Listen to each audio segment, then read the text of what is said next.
Hey, good people of God. So today, bear with me.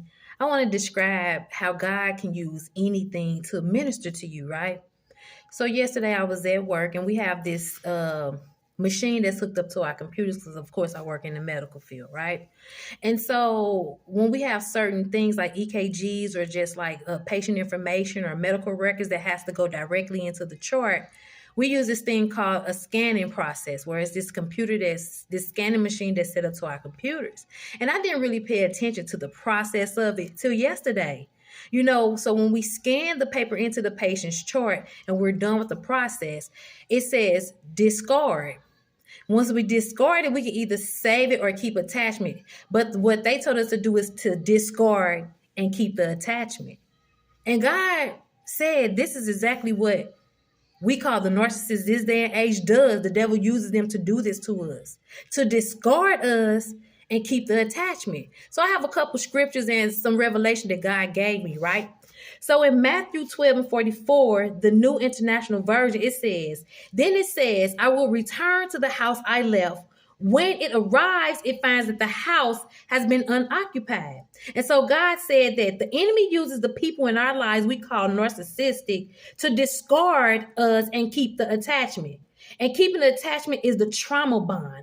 Although we have been discarded, the person doesn't give closure. And so they do that by keeping the attachment. They know that we're going to be sitting and wondering, well, what I do and what happened? That's an entryway back into your life because the attachment is still there. So we are left with this demonic attachment from sex, from trauma bond, from abuse, and the ultimate no closure as to why and what happened.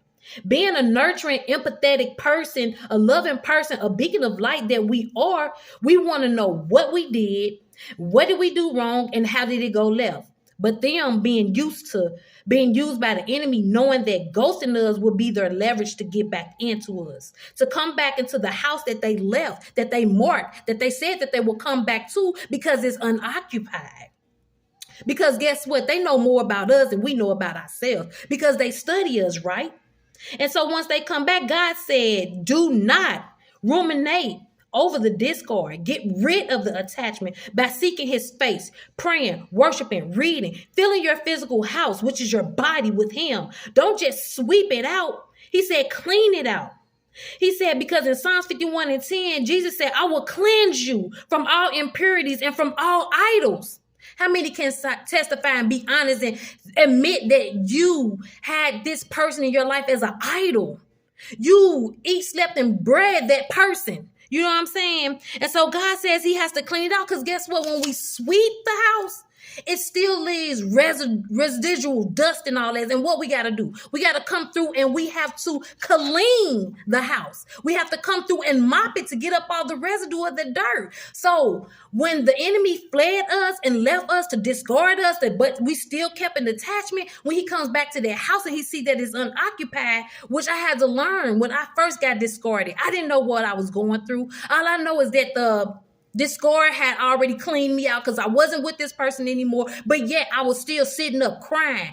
Don't get me wrong, reminiscing, wondering why, what happened. I wasn't filling my house, occupying it with the Lord, with praying, worshiping, or none of that stuff. That's what gave him the leverage to get back in. Because he said when he leaves, he comes back and bring back demons worse than before, 7 times worse than before.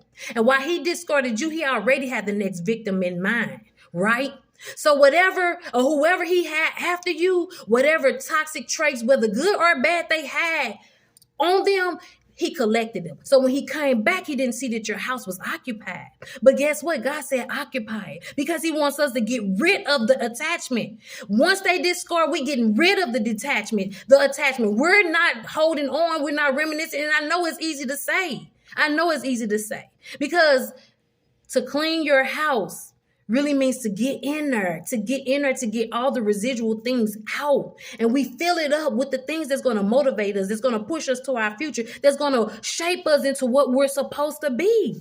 And so as I go on, he said, when we sweep, there is still residue left behind. And what we do, we mop to make sure everything is clean, make sure it's all cleaned out. He said, that's why Jesus stated we must be clean. So when the person think they have a chance to come back and they see the house not only being swept clean, but it's filled with the Lord, it runs away because it has no access. It won't even think about bending a corner to you. It won't even think about coming back your way because it already know, hey, this house is full. It's filled with the Holy Spirit. And ain't no way I can try to 1-2 on God. So let me go on back out in the streets to where I was, because this one right here, I can't pull that off on them no more. And so I began to sit and think. I was like, wow, God, that is deep. The process in which we do at work to get a person's information into that chart was relating to my real life. So once we got through processing the paper in the patient's chart, it says to discard, meaning discarding the process, but keep attachment, keeping the paper that we put inside of it. God said we not keeping no attachment to no discard. We're 86 and it is out the door. And God reassured me in Deuteronomy 32:36, for the Lord will vindicate his people and he will have compassion on his servants when he sees that their strength is gone and there is none remaining, bond or free. And then he said the wicked will not go unpunished. Justice will be prevailed. This is what he told me. He said, do you think he would have let us go through so much turmoil, so much trauma, envy, deception, manipulation, abuse, rejection from the hands of a person working from the darkness and not do anything about it?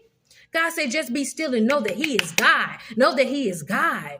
So on today, I'm just encouraging you from my story. When I first got discarded, didn't know what it was.